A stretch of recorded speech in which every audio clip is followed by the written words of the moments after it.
Bonjour Michel Vivorca. Bonjour. Merci d'avoir accepté notre invitation. Michel, vous êtes sociologue, vous avez notamment publié beaucoup de travaux sur les questions de racisme, d'antisémitisme, d'antiracisme. Vous avez justement publié cet ouvrage, Racisme, antisémitisme, antiracisme. C'est publié chez La Boîte à Pandore, pardon. Vous présentez cet ouvrage comme un rapport adressé à Frédérique Vidal, la ministre de l'Enseignement supérieur, qui a évoqué en février dernier un prétendu islamo-gauchisme qui gangrènerait la société et l'université, avant de demander d'ailleurs un rapport au CNRS sur cette question. On va y revenir, mais d'abord, j'aimerais vous entendre sur un sujet, le rapport politique qu'il entretient, le rapport que le politique entretient avec les intellectuels, ou plutôt, comment ce lien il a évolué au cours de l'histoire? Est-ce que, plus aujourd'hui qu'hier, le politique instrumentalise l'intellectuel? Je dirais que le politique se fiche de l'intellectuel, malheureusement. En tout cas de celui qui travaille, et en particulier des sciences sociales. On est ici dans un journal, Regard, qui a une histoire extraordinaire. Le Parti communiste a été pendant des années un lieu de vitalité intellectuelle. On pouvait être pour, on pouvait être contre, ça c'est autre chose. Enfin, ça a été un lieu exceptionnel, exceptionnel. Le Parti socialiste, quand il s'est reconstruit dans les années 70, a été un lieu de débat aussi, d'idées. Je dirais que les derniers moments de cette vie, en ce qui concerne le Parti socialiste, c'est quand Martine Aubry a créé un laboratoire des idées rue de Solferino, au siège du Parti socialiste, et que ce laboratoire des idées a été fermé du jour au lendemain lorsque François Hollande est devenu président. Donc aujourd'hui, il y a des intellectuels publics, c'est-à-dire des formes assez classiques d'intellectuels qui s'expriment par leurs livres ou dans la vie publique. Il y a aussi des chercheurs en sciences sociales qui sont pour la plupart beaucoup plus discrets. Certains s'expriment aussi en public, mais dans l'ensemble, leur vie est scientifique plus que celle d'un intellectuel classique. Tout ça, comment dirais-je, est présent dans les médias, tout ça est présent dans notre vie publique, mais les partis politiques, les responsables politiques, dans l'ensemble, sont très indifférents à l'univers auquel j'appartiens. Aujourd'hui, la parole politique, justement, est démonétisée, presque autant d'ailleurs que celle des journalistes. Avec la crise du Covid et les pléthoriques débats scientifiques, c'est la confiance dans la science et les scientifiques qui a été profondément affectée. C'est quoi le principal danger aujourd'hui de l'affaissement de ce débat public, selon vous? Alors, l'affaissement de ce débat public, il a donc beaucoup à voir avec l'affaissement de la gauche. Je crois qu'il faut le dire. Quand la gauche est ce qu'elle est aujourd'hui, c'est-à-dire très faible, très déstructurée, incapable de se doter d'un beau projet ou de beaux projets, on ne voit plus d'utopie, on ne voit plus de projection vers l'avenir. Bon, les intellectuels sont beaucoup moins présents ou beaucoup moins nécessaires même. Bon, donc ça c'est pour moi le point de départ. Dans ce contexte-là, toutes les paroles informées, raisonnables, qui doivent alimenter la réflexion puis la vie publique, toutes ces paroles-là sont plus ou moins disqualifiées. Je ne dirais pas démonétisées, mais disqualifiées. On ne s'y intéresse pas beaucoup. Alors, il s'est passé quelque chose d'intéressant avec la crise du Covid. C'est qu'on a vu des médecins, brusquement. Mais on en a vu de tout genre. Et sur les plateaux de télé, je n'ai jamais vu une telle concentration d'un groupe précis, les médecins, que durant tout cet épisode. Et je dirais que dans l'ensemble, la raison triomphe. C'est-à-dire que, je vous donnerai l'exemple du vaccin. Le vaccin, au début, beaucoup de gens n'en voulaient pas. Beaucoup de gens disaient qu'ils ne se feraient pas vacciner. Et puis progressivement, la vaccination se fait. Or, pour moi, la vaccination, c'est la raison médicale en particulier. Et après tout, en un an, des gens ont trouvé ces vaccins. C'est presque une révolution scientifique. En même temps, les Américains retournent sur la Lune, ou sur Mars, ou dans une station orbitale, etc. Il y a des domaines comme ça de la science qui accrochent l'opinion, et donc je ne suis pas totalement négatif sur la confiance dans la science. Qui a quand même baissé de manière significative. Là, dans les derniers temps, on a vu que, je crois que ça avait perdu près de 10 points la confiance des Français dans les scientifiques. C'est révélateur de quelque chose, justement, de la qualité peut-être du débat public ou des contradictions, des controverses qui a pu exister dans le monde scientifique. Alors c'est révélateur certainement de ce genre de problème, mais puis c'est aussi révélateur de la politique scientifique de notre pays. Pour que les Français aiment la recherche, il faut qu'il y ait de la bonne recherche. Comment voulez-vous qu'on ait confiance dans nos scientifiques si on voit que les vaccins sont inventés un peu partout dans le monde, y compris en Russie, au Royaume-Uni, aux États-Unis, en Allemagne, que sais-je, et rien en France? Rien en France. Donc, si vous voulez, ce sentiment qui, à mon avis, est fondé, que la puissance publique ne fait pas ce qu'il faut pour la science. Et j'ai pas besoin de vous dire que pour les sciences sociales, encore moins. Il n'y a plus de place à la nuance, dites-vous, dans ce livre. Est-ce que malgré tout, le débat est encore possible? Est-ce qu'il reste encore des espaces communs de débat? Alors, il y a plein de débats, mais tout dépend de ce que l'on veut comme débat. Il y a plein de débats. Toutes ces émissions de télévision sur les chaînes d'information, c'est que du débat. C'est un petit côté même café du commerce. On fait défiler les gens sur les plateaux par 3 ou 4, on leur donne la parole quelques minutes, et puis on passe au plateau suivant, mais ça n'arrête pas de débattre. La question c'est qu'est-ce qui structure le débat, et qu'est-ce qui l'oriente, et quel est son lien, c'est la question que vous posiez au début, avec la vie politique. Si le débat c'est le café du commerce, c'est pas très intéressant. À ceci près que chacun peut y participer grâce à Internet, que c'est beaucoup plus vivant et aussi beaucoup plus dangereux parce que justement, ça n'est pas guidé, ça n'est pas structuré. Donc le problème, c'est pas qu'il n'y a plus de débat. Le problème, c'est qu'il n'y a pas les conditions pour des débats constructifs et construits. C'est ça le problème. Et je pense que ces conditions manquent parce qu'il n'y a pas les conditions, parce qu'elles ne sont pas remplies du côté politique. Alors on en vient à votre livre justement, et qui s'applique précisément à nuancer les différentes prises de position concernant le racisme, l'antisémitisme et l'antiracisme. Et il les met en perspective historiquement tout en les mettant face à leur impasse et leurs contradictions. Comment injecter cette nécessité de nuance et de recul finalement dans un débat public et qui n'évoque ces questions que sous l'angle ou le prisme de l'émotion? D'abord, je pense qu'il faut éviter de tout mélanger. Je trouve catastrophique que ce soit l'opinion publique qui disent ce qui est juste et ce qui n'est pas juste en matière scientifique. Je vais prendre un exemple qui n'est pas dans mon domaine, celui du professeur Raoult. Moi, quand j'entends un footballeur important dire qu'il faut être pour Raoult et que c'est lui qui a raison scientifiquement, je me dis non. Voilà. Ce qui compte, c'est le jugement de ses pairs. C'est le jugement des revues dans lesquelles il soumet des publications. Ça oui, ça compte. Mais le jugement de l'opinion, c'est très dangereux. Et donc, une première réponse à votre question, c'est il faut dissocier, désarticuler le débat scientifique et le débat public, pour ensuite les réarticuler, mais de façon construite, c'est-à-dire de telle sorte qu'il n'y ait pas confusion, qu'il n'y ait pas, j'allais dire, fusion et confusion. Que les scientifiques discutent entre eux, et sur ces questions de racisme, d'antisémitisme et autres, qui sont celles dont je traite dans ce livre, sur ces questions, il faut que les scientifiques, entre eux, débattent et discutent, ce qu'ils ne font pas assez. Il y a un vif débat sur ce sujet-là, sur les tenants du multiculturalisme et ceux qui plaideraient pour un universalisme. Rokhaya Diallo disait dans Regard que notre pays se vit comme un pays blanc catholique, alors que nous sommes une société multiculturelle et laïque. Est-ce que vous êtes d'accord avec cette vision de la société ? Je suis d'accord avec l'idée que notre pays est multiculturel. Mais le débat, il n'est pas sur la réalité multiculturelle de notre pays. Le débat, il est sur est-ce qu'il faut des politiques et des institutions et des règles de droit multiculturalistes, c'est-à-dire un traitement presque juridique, législatif des différences culturelles. Et lesquelles ? Et ça, c'est un vrai débat. Autrement dit, la réalité multiculturelle, nous sommes ici à Montreuil, écoutez, il suffit de faire un tour dans les rues autour de vos locaux, et ça saute aux yeux qu'on est dans un monde diversifié. La question c'est, est-ce qu'on a les politiques de reconnaissance qui correspondent à cette diversité? Est-ce qu'on souhaite les avoir ou pas? Là, on rentre dans le dur, si je peux dire. Vous distinguez des républicanistes et des antiracistes qui parlent de racialisation. Les deux courants s'accusent d'être plus ou moins directement des vecteurs de racisme. Vous êtes vous-même accusé dans les colonnes de Marianne de jouer aux pompiers pyromanes, étant de ceux qui renforceraient le racisme en prétendant le combattre. Pour vous, cette opposition, c'est un frein à l'antiracisme ou la marque d'une vitalité peut-être même violente et donc de l'actualité de la question? Bon, d'abord, c'est quand même pas Marianne qui doit se faire l'arbitre des élégances scientifiques ou intellectuelles.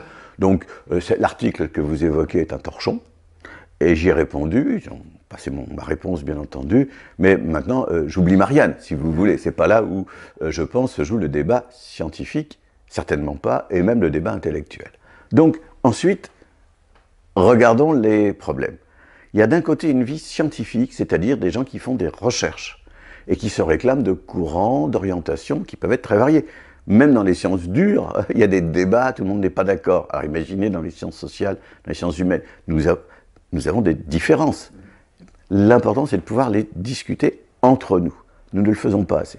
Deuxièmement, l'important, c'est de pouvoir les discuter à une échelle internationale. On discute tout comme si on était uniquement en France, comme si avec la France, comme si la France, c'est tellement le centre du monde que c'est pas nécessaire de voir ce qui se passe ailleurs. Et quand on ne le fait pas, on accuse ceux qui disent, regardons ce qui se discute au Royaume-Uni, aux États-Unis par exemple, ah, vous importez les idées américaines. Bon, ce qui est complètement idiot. Et j'ajoute que si on veut regarder ce genre de choses, on ferait mieux de regarder comment les idées de l'extrême droite intellectuelle française pénètrent l'alt-right aux États-Unis. Hein, le côté Camus, si vous voulez, inspirant l'extrême droite américaine. Ça existe aussi. Donc, déplaçons le problème, c'est pas comme ça. Mais par contre, il faut qu'il y ait plus, me semble-t-il, de vie intellectuelle, scientifique, à une échelle mondiale, globale. C'est très enrichissant. C'est très intéressant. Le problème, c'est qu'on mélange tout dans le débat public français.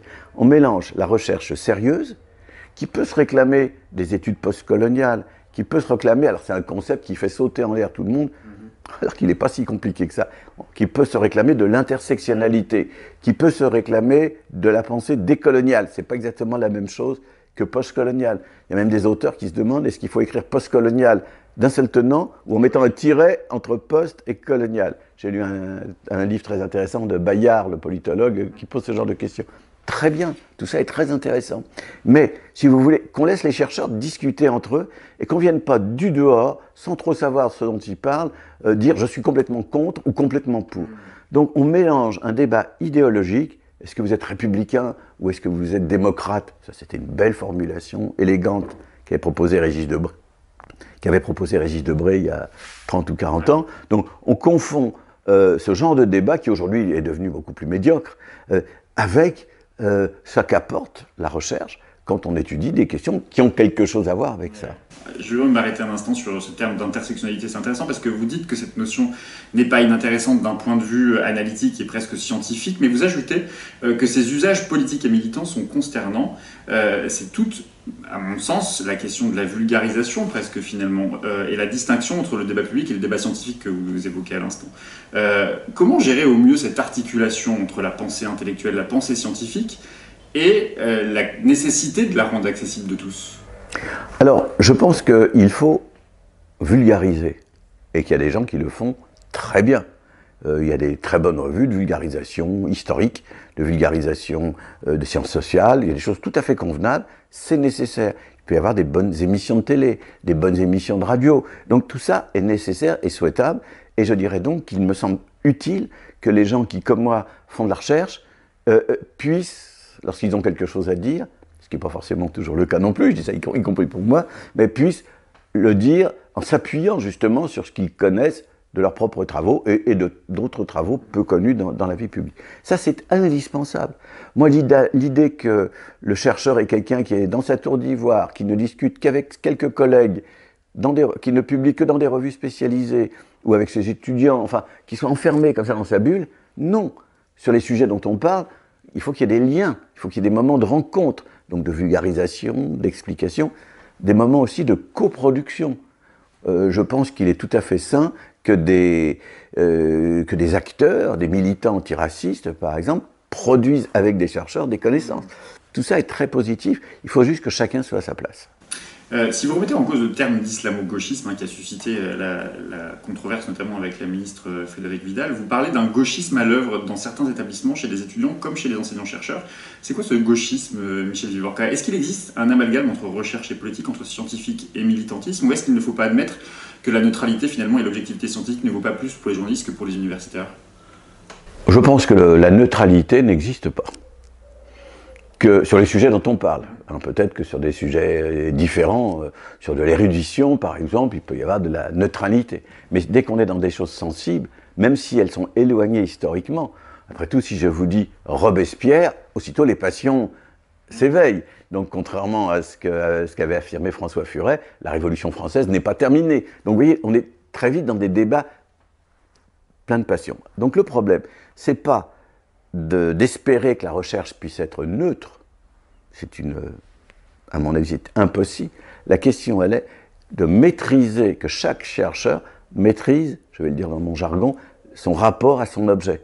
Que chaque chercheur puisse dire, voilà, je vais écrire L'objectif, son rapport à son objet. Voilà, que le chercheur puisse dire, écoutez, j'écris un livre sur Robespierre, parce que j'ai ramassé de la documentation, j'ai accédé à de nouvelles archives, que sais-je, des nouveaux documents. Bon, j'écris sur Robespierre et je peux vous dire que moi j'ai toujours détesté l'idée qu'on puisse tuer le roi. Bon, des choses comme ça. Donc si vous voulez, et que l'on, autrement dit, que le chercheur soit capable de dire de quelle perspective il se situe par rapport à ce qu'il est en train d'étudier. Voilà, donc autrement dit, je ne suis pas neutre, mais j'accepte de discuter de ma non-neutralité, de ma relation à ce dont je parle. Voilà, moi quand je m'exprime avec vous, tout le monde sait que je ne suis pas de droite ou d'extrême droite. Bon, c'est pas pour autant que ce que je dis, c'est uniquement un discours, disons, de gauche. Ça peut avoir une valeur peut-être supérieure dans la mesure où les choses sont bien claires. C'est vrai aussi que j'ai un positionnement plutôt à gauche. Si je vous posez une question, même si je connais la réponse, parce que vous en parlez dans le livre, mais je trouve intéressant de vous la poser pour qu'on sache votre point de vue. Est-ce que vous pensez finalement que ce débat qu'il y a eu avec Noiriel et Beau, que ces débats tendent à éclipser justement la question sociale comme ils le pensent, notamment dans la perspective de 2022 Est-ce que c'est le cas? Est-ce qu'on peut arriver à articuler l'ensemble des combats ou est-ce que ça forcément ça entrave, ça empêche la lecture du combat sur la question sociale? Alors je parle un peu de ce livre de Noiriel et je dirais d'autres chercheurs d'ailleurs qui ont des positions assez proches comme Manuel Boucher par exemple. Et donc c'est un positionnement qui dans l'ensemble, je devrais nuancer un peu mon propos, mais dans l'ensemble place la question sociale au cœur de l'analyse. Et par conséquent sur ces questions de racisme, puisque c'est de ça dont il s'agit, sur ces questions de racisme, qui nous dit si on traitait la question sociale et si on pensait les problèmes en termes sociaux, on avancerait beaucoup mieux dans la lutte contre le racisme que si on se contente d'être dans les dimensions plutôt culturelles ou plutôt naturalisantes ou disons autres que sociales qui abordent ces questions. Alors c'est un point de vue, je ne suis pas en accord, mais je ne suis pas en total désaccord, je vais vous dire ma position. Je pense que dans ces questions de racisme, il y a une spécificité propre à l'idée de race qui n'est pas sociale. Vous avez des racistes de tout genre socialement.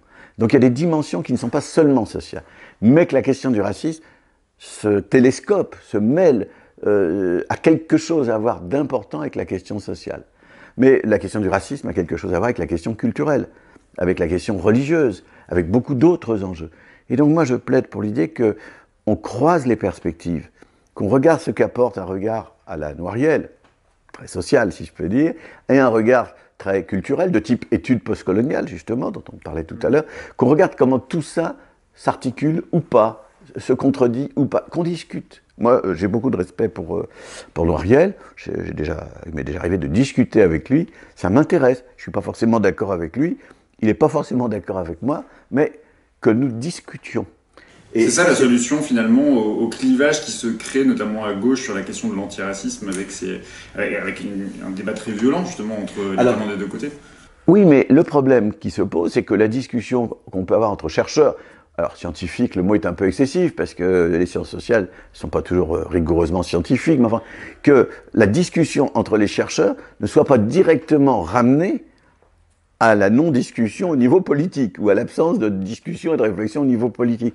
Qu'ensuite des politiques se saisissent de tout ça, que des politiques disent à des chercheurs « on veut discuter avec vous ». Très bien, j'en suis, je n'hésite jamais, mais c'est pas la même chose, on n'est pas sur le même registre. Donc je pense qu'il faut articuler les registres, les laisser débattre, les laisser se rencontrer, il ne faut pas les confondre, et il ne faut pas croire que le politique doit commander la recherche. J'ai une dernière question, Michel Viorca. Fayard s'apprête à publier, enfin non d'ailleurs, a publié depuis mercredi, pardon, une édition commentée et mise en perspective de Mein Kampf afin d'historiciser le mal. Il semble y avoir un consensus scientifique autour de cette question, même s'il n'était pas présent au tout début du projet, le consensus, et même si encore aujourd'hui des voix s'élèvent un peu contre cet objet, finalement. Dans votre ouvrage, vous reprochez une potentielle publication de l'ouvrage avec le fait d'honorer Maurras. Qu'est-ce que vous pensez de cette publication aujourd'hui telle qu'elle est présentée, augmentée et mise en perspective? Est-ce que ce n'est pas précisément ce qui vous est cher, c'est-à-dire désamorcer les passions, qui est le contenu de cet ouvrage? Bon, écoutez, je préfère que les passions, en ce qui concerne Hitler, ne se désamorcent pas trop vite. Parce que transformer Hitler, ce qui n'est pas le cas de cet ouvrage, bien sûr, mais transformer Hitler en objet de non-passion, c'est-à-dire en objet qui serait purement scientifique, ce serait pour moi dramatique. Donc, c'est un aspect, mais c'est pas le problème que pose, à mon avis, cet ouvrage. Moi, j'ai fait partie des gens qui étaient plus que réservés, avant qu'il n'existe. Maintenant, le livre existe, et moi, je fais partie des gens qui n'acceptent pas qu'on brûle les livres. Même, donc le livre existe. Le livre n'est absolument pas disponible en librairie, il est juste mis à disposition des équipes pédagogiques, des enseignants, des universités, et les fonds, je crois, de Fayard sont reversés, enfin les fonds de l'ouvrage sont reversés au mémorial de la Shoah. Oui, bah écoutez, tout ça, à mon avis, témoigne d'une gêne. Donc je ne vais pas la commenter, mais je veux dire, après tout, si Fayard se sentait totalement à son aise dans cette publication, pourquoi est-ce que le livre ne se vendrait pas en librairie? Pourquoi est-ce qu'il faudrait que Fayard ne le rentabilise pas? La maison d'édition estime-t-elle que c'est pas un objet à avoir dans ses mains, il faut l'avoir dans ses mains avec un pédagogue, quelqu'un qui explique le texte? On peut rentrer dans beaucoup de discussions. Donc ce que je vais vous dire, c'est que moi, en tant que chercheur, très franchement, je pense que c'est très intéressant ce qui a été fait, qui reprend en partie ce qui avait été fait en Allemagne, une publication du même type, peut-être encore plus compliquée, parce que évidemment, en Allemagne, ça pèse encore plus lourd. Donc, écoutez, comme chercheur, ça existe, donc il est possible qu'un jour ou l'autre, ça me soit utile. Moi, je ne suis pas historien, donc ça me concerne moins directement que les historiens. Mais très franchement, je pense que il faut passer à autre chose maintenant. Le livre existe, très bien. Il est disponible, très bien. Je préfère des publications plus constructives, mais c'est un autre problème. Merci beaucoup Michel Vivorca d'être venu jusqu'à nous. Racisme, antisémitisme, antiracisme, c'est aux éditions La Boîte à Pandore. Merci de votre accueil.